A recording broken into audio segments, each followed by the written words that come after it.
జై చేనేత జై జై నేతన్న చీర అయితే అయిపోయింది. చీర అయిపోయిన తర్వాత అలా ధోని అనేది కొంచెం లూజ్ చేసుకున్న తర్వాత ఆ వేస్ట్ పావడంతా మనం అప్పుడు అంచులు పీకామని చెప్పానే ఆ పావడంతా కోసేసి అక్కడ నుంచి చీర అనేది కట్ చేసుకొని ఇలా కట్ చేసుకోవాలి.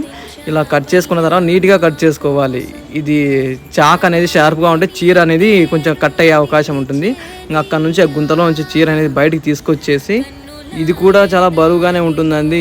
ఒక 10 కేజీలు అలానే బరువుగా ఉంటుంది చీరను. ప్లస్ చీర అయితే అంత రాదు, మరి మీరు అనుకున్నంత 10 కేజీలు రాదు. ధోని అనేది చాలా బరువుగా ఉంటుంది.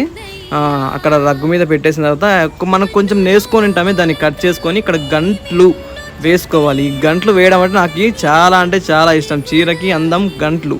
ఈ గంట్లు ఆ చిన్న నేసిండేది చిన్నగా తీసేసుకొని అటు సైడ్ ఇటు సైడ్ ఎడమ వైపు అయితే మా బాబాయ్ వేస్తున్నాడు, కుడివైపు అయితే నేను వేస్తున్నాను గంట్లు.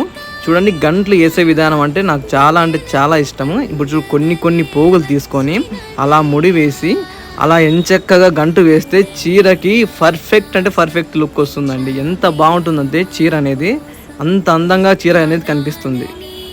నేను మా బాబాయ్ అయితే ఇద్దరు బిజీగా ఉన్నాము ఈ గంటల ప్రోగ్రాంలో అయితే. కానీ ఎవరి పని వాళ్ళ మీదుగా ఎవరైపోతారని చెప్పేసి ఇద్దరు గంటలు వేస్తూ ఉన్నాము. ఫైనల్గా అయితే గంటలు అయితే పూర్తి చేసాము. చూడండి గంటలు ఎంత పర్ఫెక్ట్గా వచ్చాయంటే నీట్గా వచ్చేసాయి.